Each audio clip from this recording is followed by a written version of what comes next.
Անգախ քաղաքի մոտ պարսկական զորագնդի ոչնչացումը այն Ռուբիկոնն էր, որն անցնել է մարզպանական Հայաստանին պարտադրում էր մի իրավիճակ, որտեղ ընդհանուր գործի բարեհաջող ելքի, այսինքն վերջնական հաղթանակի միակ ճանապարհը ռազմական նախաձեռնությունը ոչ մի գնով չզիջելն էր եւ յուրային զինված ուժերի պլանավորված ու թիրախային գործողություններն էին։ Դրանք կարճ ժամանակում Հայաստանը պետք է վերածեն ռազմաքաղաքական մի միավորի, որը պատրաստ կլիներ դիմակայել եւ արժանի հակահարված տալ համաշխարհային գերտերությանը։ Անգղի ճակատամարտը նախեր գանքներ այն բարդ եւ բազմակայլ ծրագրի, որը մշակել էր Մամիկոնյաց իշխանի գլխավորած հայկական բանակի հրամանատարությունը։ Հաջորդիվ անհրաժեշտ էր սեմ ժամկետում եւ մեկ հարվածով ոչնչացնել Սասենյանների ռազմական ներկայությունը հայկական տարածքում։ 440-ական թվականներին Հայաստանում տեղակայվել էին պարսկական կայազորներ։ Պարսիկների կայազորները տեղակայված էին հայկական ամենախոշոր նախարարությունների կարևոր ամրոցներում, որպեսզի վերահսկեն այդ նախարարությունները, օրինակ Վանը հարցրունիների վերահսկողության տակ գտնվող տարածքում էր, Որոտնը Սյունիների տիրության մեջ էր գտնվում, Որոտան, եւ Ողականն էլ Տուրուբերանում էր, որտեղ Մամիկոնյաններն էին։ Անգղի ջարդին զուգահեռ ընկան նաև պարսկական 16 կայազորները, անակնկալ հարձակումները, խիստ գաղտնիության պայմաններում կազմակերպված ներդաշնակ գործողությունները եւ իհարկե զինվորական կարգապահությունը հնարավորություն տվեցին հայկական զորքին մեկ կայծակնային հարվածով ամբողջովին վերացնել Սասանյան ռազմական ներկայությունը մարզպանական Հայաստանում։ Այդ 16 ամրոցները գրեթե միաժամանակ կայծակնային հարձակումների միջոցով, կարելի է ասել հատուկ գործողությունների միջոցով չեզոքացվել են։ Սա պետք է պատկերացնել, թե ինչպիսի բարձր կազմակերպվածություն էր պահանջում, գաղտնիության ինչպիսի մակարդակի ապահովում էր պահանջվում հայկական հրամանատարության, հայ զինվորների, առհասարակ նաև բնակչության կողմից, որպեսզի հնարավոր լիներ իրականացնել այս գործողությունները։ Այն ժամանակ նորից հարձակվեցին այն բերդի վրա եւ ավանների վրա, որ երկրի զանազան ամուր տեղերում գրավել էին պարսիկները, կործանեցին, քանդեցին նրանց բնակությունները։ Նախ մեծ Արտաշատը իր ավաններով եւ առան անմատչելի ամրոցները, Գառնի քաղաքը, Անին, Արտագեսը եւ իրենց ավանները, Երկայնորդն ու Արխնին եւ իրենց ավանները, Բարերարողը, Խորանիստը, Ծաղկանիստը, Ապահով Որականը եւ սրանց հետ իրենց ավանները, Արփանյալը, Վանավանը, նրանց հետ նաև իր ավանները, Գրյալն ու Կապույտը, Որոտն ու Վաշակաշատը։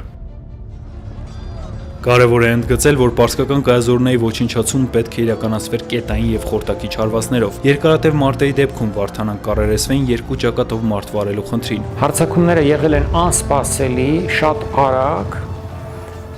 եւ շատ արդյունավետորեն ծրագրված են եղել նաև։ Չէին կարող սրանք այնպես լինել, որ ուշանային եւ այդ կայազորները տեղեկանային իրենց կորպուսի ոչնչացման մասին։ Տեղեկանալուց հետո բնականաբար նրանք շատ խիստ պաշտպանություն կկազմակերպեին եւ այդ դեպքում հայկական բանակի գործը խիստ կդժվարանար, որովհետեւ եթե դու ունես քո երկրի ներսում մի քանի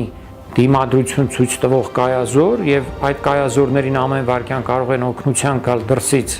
պարսկական խոշոր զորամիավորումները, այդ դեպքում քո խնդիրը բարդանում է, դու չես իմանա թե այստեղ պաշարման ենթարկես կայազորը, թե այնտեղ փակես ներխուժման ճանապարհը։ Առանց զգալի կորուստների յուրային ճամբարում Վարդանանք ներխուժում էին ամրոց, ոչնչացնում կայազորը եւ գերեվարում հրամանատարությանը։ Ընդ որում, դատելով պատմական տեղեկություններից այս գործողության մեջ Մամիկոնյան իշխան նույնպես փայլեց ռազմական գործի գերազանց իմացությամբ։ Այդ գործողությունների հաջողությունը, որտեղ պարզ է, որ հայերը գրեթե կորուստներ չէին կրել կամ շատ քիչ կորուստներ էին կրել, բացատրվում է ոչ ավանդական մարտավարությամբ։ Այսինքն իրականացվել են այդ գործողությունները փոքր խմբերով եւ գուցե ներսից հայկական ինչ-որ ջոկատներ կամ առանձին մարտիկներ են օժանդակել, այդտեղ իրականացվել են ինժեներական ինչ-ինչ գաղտնի աշխատանքներ, որից հետո հեշտությամբ գրավել են ամրոցները։ Իսկ ովքեր դեպի մեծ ամրոցներն էին դիմում, երեսները խաչակնքելով հարձակվում էին զորքի վրա։ Այդպիսով երկու մեծ բերդի պարիսպներ դեռ ոչ ոք չմոտեցած կործանվեցին եւ ընկան։ Թեժ մարտեր էին նաև երկրի արևելքում 16 կայազորների անկմանը եւ պարսկական զորամիավորման ոչնչացմանը զուգորդեց արևելյան եզերքից նախահարցակ եւ հանդուգն արշավանք հատրպատական։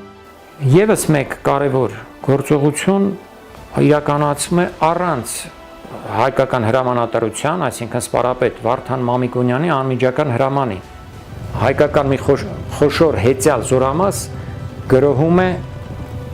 փայտակարանի միջով դեպի Ատրպատական խորը ռեյդ է կատարում։ Կանխատեսելով սպարապետի գործողությունները հայրենիքի կենտրոնական հատվածում, արևելքում տեղակայված ընտրյալ զորագունդը հեծյալ ոստանիկական ստորաբաժանումները ջախջախիչ հարվածներով ասպատակեցին պարսկական Ատրպատականը։ Այս ռազմավարության մասին պատմաբան եւ ռազմական տեսաբան Ալեքսանդր Նեֆետկինը գրում է.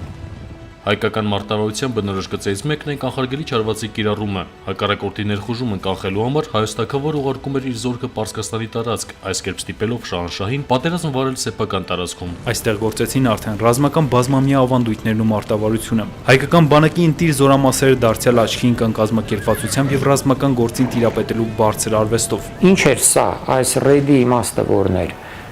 Դեռևս 4-րդ դարում հայ-պարսկական բազմաթիվ պատերազմներում հայերը հաճախ դիմում էին այդ կանխահարցակ քայլերին, որպեսզի կանգնեցնեն պարսիկների վերահաս ներխուժումը, նրանք իրենք էին իրականացնում ռեյդեր, պարսկական սահմանային շրջանները ավերելով, հարվածնել հասցնելով տեղի կայազորներին եւ մեծ վնասներ տալով փաստորեն պարսիկներին ու հետ գցելով հնարավոր ներխուժումը կամ բացառելով այն։ Այսպիսով 449 թվականի դեկտեմբերին ավարտվեց Վարդանանց պատերազմի առաջին փուլը։ Վարդանանք լավ կազմակերպված եւ կայծակնային հարվածներով ամբողջովին մաքրեցին մարզպանական Հայաստանը պարսկական ռազմական ներկայությունից, կանխարգելեցին արևելյան սահմանից պարսկական ուժերի հարձակումը։ Առաջին փուլի ավարտից հետո Վարդանանք անցան նոր պատերազմի ռազմավարության եւ մարտավարության մշակմանը։ Գերնպատակը մեկն էր՝ դիմակայել Սասանյանների եւ վերականգնել հայկական թագավորությունը, մեծ հայքի անկախությունը։ Մնացեք խաղաղությամբ եւ հիշեք, հաղթում է այն կողմը, որը վստահ է ոչ թե սպառազան բռունցքին, այլ ներազեն գերազանցությանը։ Թեպետ մենք փոքր հացու ենք եւ թվով շատ սահմանափակ, բայց մեր աշխարհում էլ գրելու եւ հիշատակելու արժանի շատ սխրագործություններ են կատարվում։